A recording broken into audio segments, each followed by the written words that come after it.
Bonjour, ici Michel pour Ciné Techno, et aujourd'hui je vous parle du film The Bye Bye Man de Stacy Title, sorti en combo Blu-ray et DVD chez VVS Film le 25 avril 2017 et mettant en vedette Douglas Smith, Lucien Lewis-Count, Cressida Bonas et Doug Jones.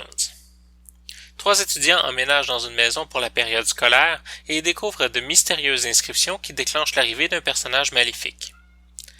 Si on décortique le genre que l'on appelle horreur, on y découvrira plusieurs sous-genres et plusieurs types d'horreur, ou plutôt plusieurs types de peurs différentes qui sont toutes, selon la qualité du film, liées à une fascination qui nous donne envie de continuer à regarder.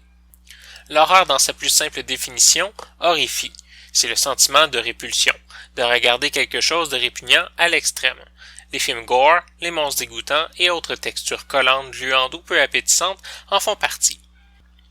Mais on peut aussi y trouver de la terreur, c'est-à-dire une peur plus profonde, celle qui fait crier, sursauter, anticiper la prochaine scène avec nervosité. Le thriller va plutôt créer une atmosphère tendue et des vagues de stress plus ou moins intenses.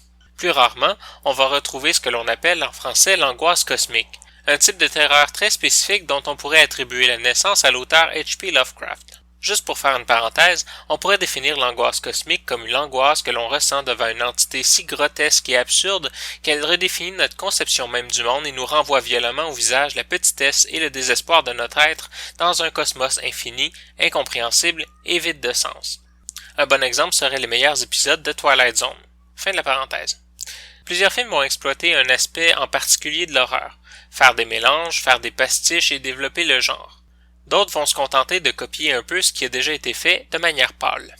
Dans le cas de The Bye Bye Man, on a vraiment l'impression que les artistes derrière le film sont des sortes d'experts en films d'horreur, qu'ils en ont vu beaucoup et qu'ils savent ce qui fonctionne, mais qui ont aussi essayé de tout mettre dans le même film. On pourrait facilement dire que The Bye Bye Man est un mélange hétérogène de The Ring, Candyman, The Conjuring et It Follows. Hétérogène parce que ça ne fonctionne pas toujours, malheureusement.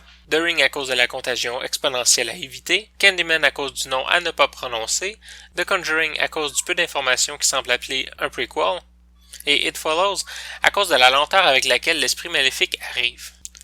Le problème vient beaucoup de la racine de l'histoire. Le Bye Bye Man reste une figure maléfique, mais sans substance de signification. C'est le méchant de l'histoire, et c'est tout. Le spectateur n'a pas la possibilité de se lier au méchant, à ses motivations, sa personnalité, et on finit par vraiment sentir le vide du personnage. Surtout qu'avec un nom comme Bye Bye Man, on est en droit de se poser quelques questions sur son origine. Sinon, de manière générale, le film est tout de même très bien fait avec une maîtrise surprenante pour une réalisatrice qui n'en est qu'à son 6e film, et, très franchement, à son premier film sérieux. Cependant, on y voit une expertise dans le genre, mais une naïveté dans l'effet causé, comme si on savait exactement quoi faire, mais qu'on n'arrivait pas à concevoir les besoins et les réactions du public de films d'horreur.